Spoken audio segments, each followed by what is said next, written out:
Halo semua dimanapun kalian berada, kali ini Mimin bakal bahas drama komedi yang cukup serius, namun kesan lucunya tetap epic. Bercerita tentang seorang pengacara nyentrik yang dulunya menjadi jaksa yang sangat ditakuti, namun entah apa yang dialaminya, sehingga ia beralih profesi menjadi pengacara dengan tarif hanya $1 untuk tiap kasusnya. Dan rating yang hampir mencapai angka 100 di Asian Wiki, sudah membuatnya tidak diragukan lagi untuk kalian tonton. Tanpa perlu banyak cincong di awal, inilah film Pengacara $1.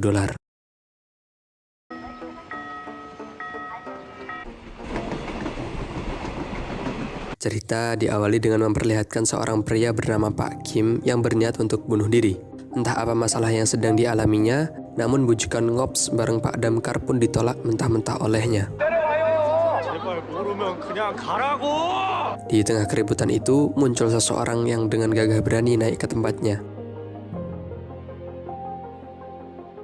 Orang itu adalah Chon Ji-hoon, tokoh utama dalam film ini. Biar enak, kita panggil aja Ji-hoon ya. Ji-hoon mengaku bahwa dirinya merupakan seseorang yang dipesan oleh Pak Kim. Dengan sedikit mengingat-ingat apa yang terjadi, Pak Kim lalu sadar bahwa saat ia dikejar oleh rentenir, dirinya tak sengaja melihat jasa pengacara $1 dan memesannya tanpa sadar.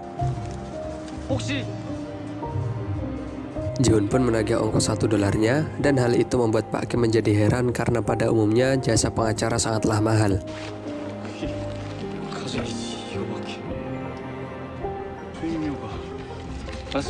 Di lain sisi, kita diperlihatkan salah satu tokoh utama dalam film ini yang bernama Baek Mari, atau akrab disapa Mari. Diperlihatkan juga bahwa kala itu Mari yang sedang magang menjadi jaksa tengah mengurus kasus dari seorang tersangka pelecehan. Tak berselang lama datanglah Yajin, senior dari Mari yang menyuruhnya untuk menangani kasus lain. 115. 이분 내가 맡을 테니까. Sementara itu, kita juga akan diperlihatkan Mujang, yakni tokoh setia yang akan selalu menemani Ji-hoon. Ya, mungkin sih.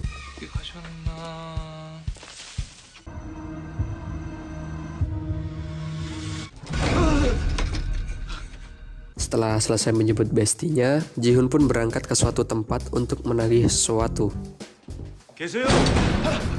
Sembari menunggu sang pemilik kantor datang, Ji-hoon pun memutuskan membeli makanan sederhana yang cukup memorable baginya. Dan secara kebetulan, Mbak Mari bersama kawan-kawannya datang ke tempat itu untuk melakukan penggeledahan. Tanpa banyak tanya dan bicara, Mbak Mari pun membalikkan mangkuk Ji-hoon karena mengira Ji-hoon adalah pemilik kantornya. 예, 그럼. Ji-hoon yang tahu bahwa mereka berasal dari kejaksaan mencoba memanfaatkan situasi tersebut. 영장 집행 중입니다. Setelah berbincang sejenak dengan Mbak Mari, pemilik kantor yang dijuluki beruang api pun datang dan terlihat ketakutan melihat para jaksa sudah menggeledah tempatnya. Rupanya kantor yang sedang digeledah jaksa itu tengah terjerat kasus pinjaman ilegal yang salah satu korbannya adalah Pak Kim di awal tadi. Pilek guys. Beruang api yang tahu bahwa Ji-hoon sudah beralih profesi sebagai pengacara segera membuat kesepakatan dan menyuruh Ji-hoon untuk membela dirinya. 근데 문제는 내 수임료가 엄청나게 비싸. 20%만 할인해줘. Ji-hoon pun setuju dan segera mengatasi Mbak Mari dengan melihat surat perintah yang ia bawa. 어디 보자.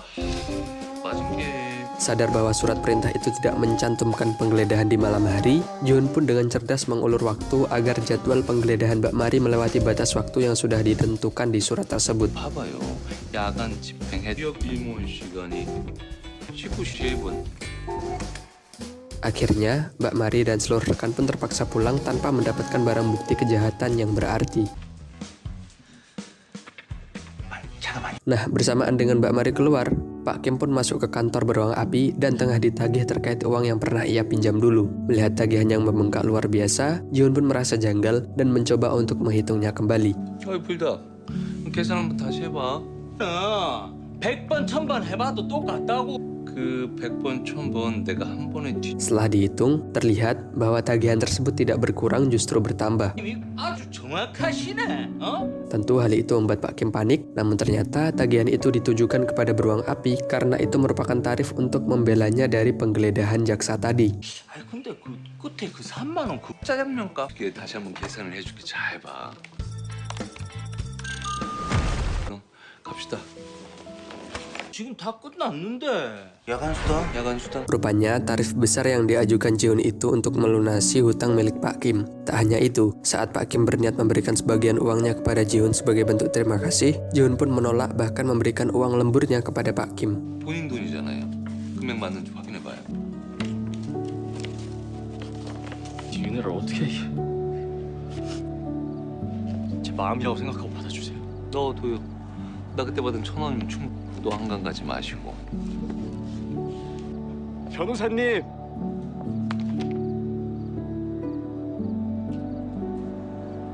진짜 열심히 살겠습니다.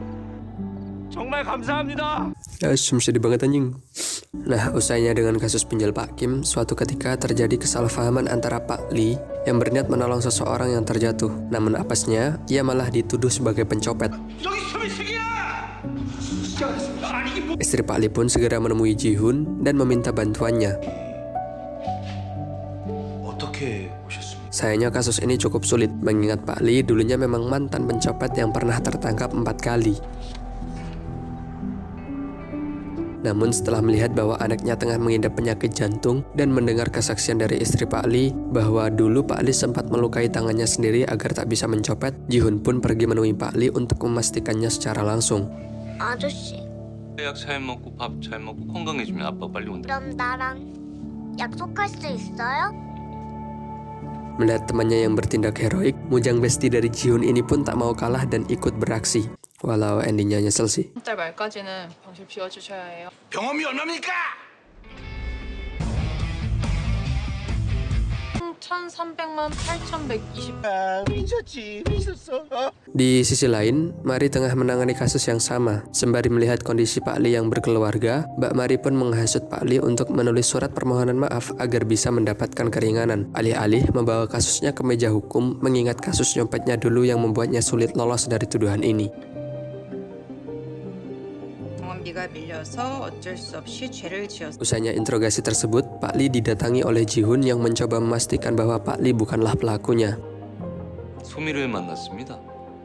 우리 소미 괜찮나요, 변호사님? 약속할 수 있어요? Setelah yakin untuk mengambil kasus tersebut, ia pun melakukan penyelidikan lapangan dan dengan gilanya ia mereka ulang kejadian yang dialami oleh Pak Lee secara langsung. Ya, langsung cuy. 아니 저면 뭐 하고 있는 거야?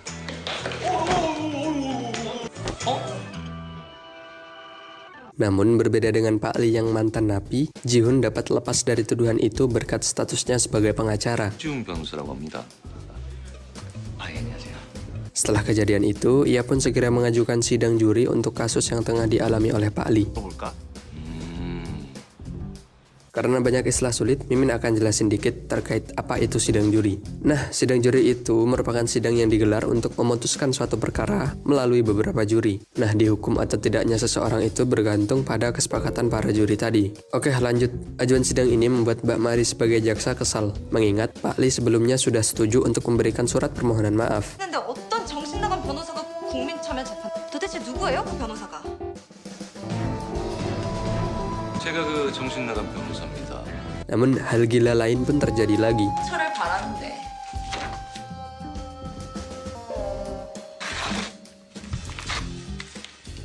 Di sini kita diberitahu bahwa dulunya Ji-hoon merupakan rekan kerja Ye-jin dan sedikit banyak Ye-jin sudah tahu tentang perilaku Ji-hoon. 나랑 한솥밥 먹었어.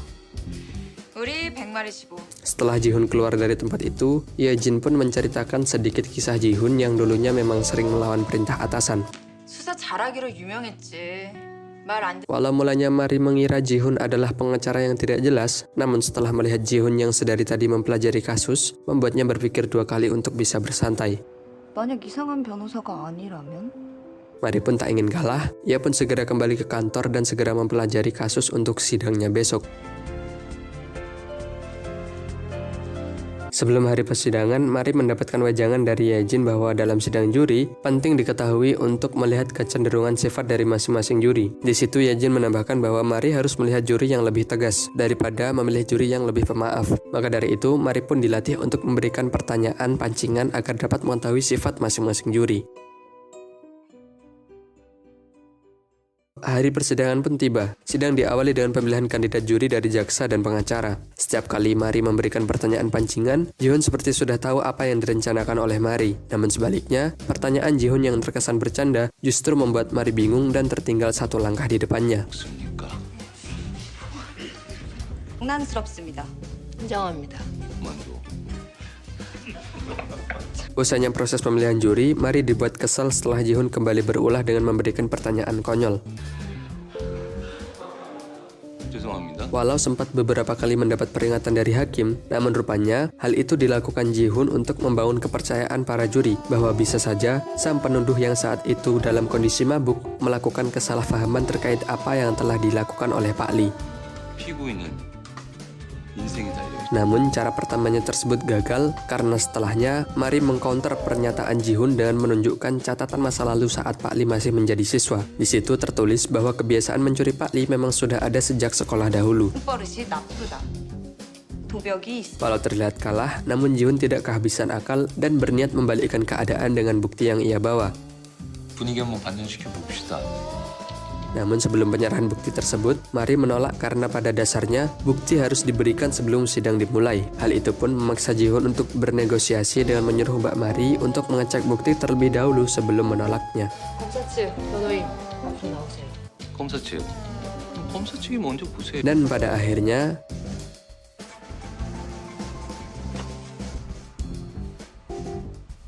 이게 entah, ada capek cuy, ngelak.